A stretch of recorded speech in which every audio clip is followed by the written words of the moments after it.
This is my 1941 Farmall BN. I bought this a month ago in Sunbury, Pennsylvania at an auction. The man that owned this had several small Farmall Bs, As, Cubs, tractors like that.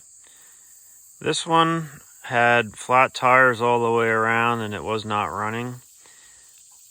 I think it had been sitting in a barn for quite a few years. The battery in it said 2004 on it. So being batteries don't typically last too long, I'd say it was sitting for at least 10 years, if not 15.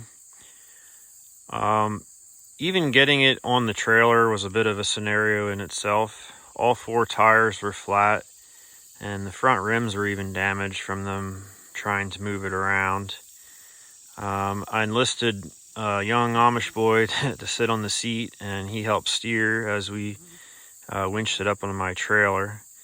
And then even getting out of the property was a bit difficult because there was a very narrow bridge I had to go across with my trailer.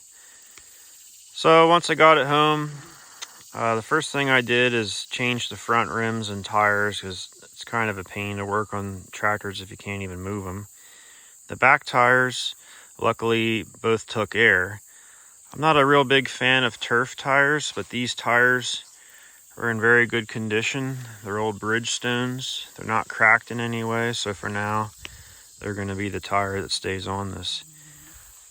So I started looking at the thing, and I quickly realized that the gas tank was all full of crap, and the carburetor was all clogged up.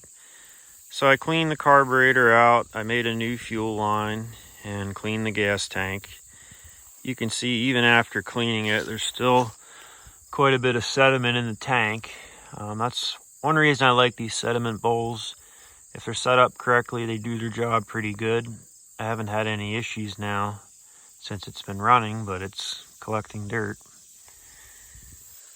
So once the fuel system was all taken care of, the main problem was here on the other side, the Magneto. So I was getting spark, but very intermittently. I actually was able to get this thing to start. It ran great for about a minute, and then it died, and I lost all spark again. So I don't really have the testing equipment for magnetos, and the coil in there, you can't really test that to my knowledge unless you have some specialized equipment. So I bought this magneto through Rudy at Rebuilt Mags and sent the original one back to him. And as soon as I put that on, the thing's fired up instantly. And while I had the plugs out, I looked in the engine, and it looked like the cylinders were just toned yesterday. So I believe the previous owner did quite a bit of work to this tractor when he redid it.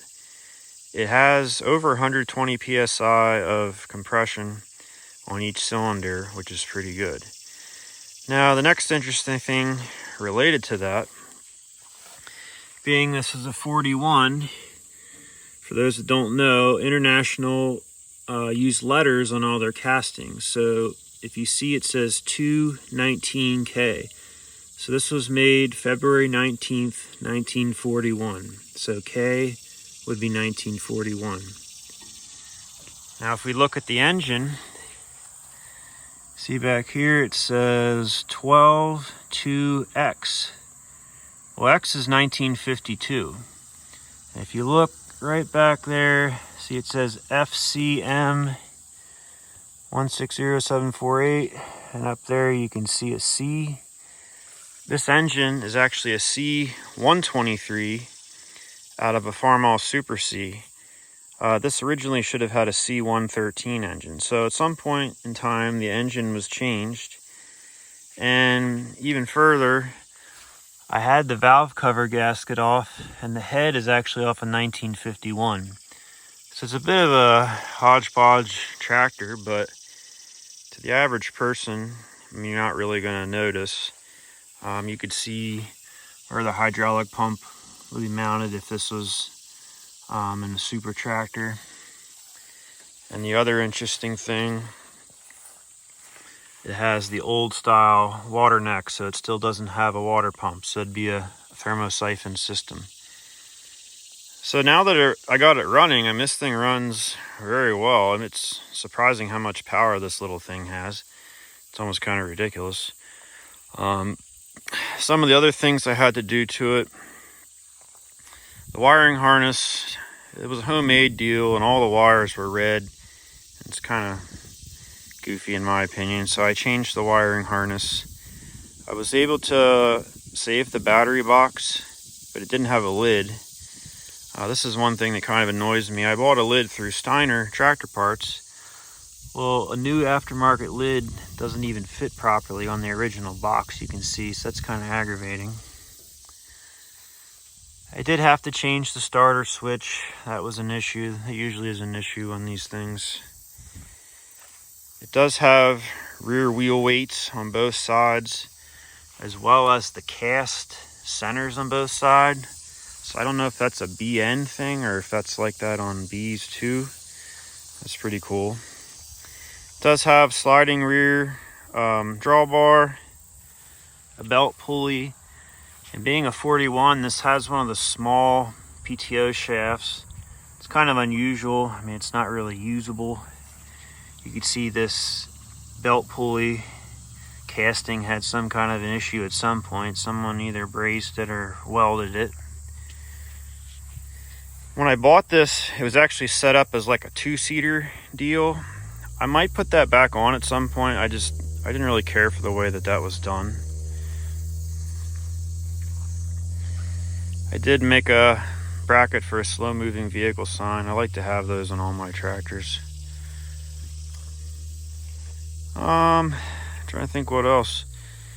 It was painted, real nice like this. It was covered in moss though. I mean, it looked like it was pretty pathetic, but after I washed it and kind of waxed it, it turned out pretty good. I did paint like the engine, the center torque tube there, and things here and there. Did make a step. I like to do that on all my tractors as well. So we'll fire it up. Put her in neutral. Again, this has one of these foot starters.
So you can see it's a pretty good runner. I was kind of worried when I bought this, but I mean, being a Farmall tractor of this era, they're not too complicated. With a little bit of knowledge, they're pretty easy to get going.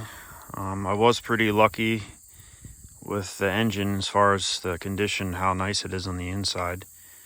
Even with the valve cover off, it looks like someone just put it together yesterday. So, but all right, this is my Farmall BN. Again, she runs pretty good. It's a nice little tractor.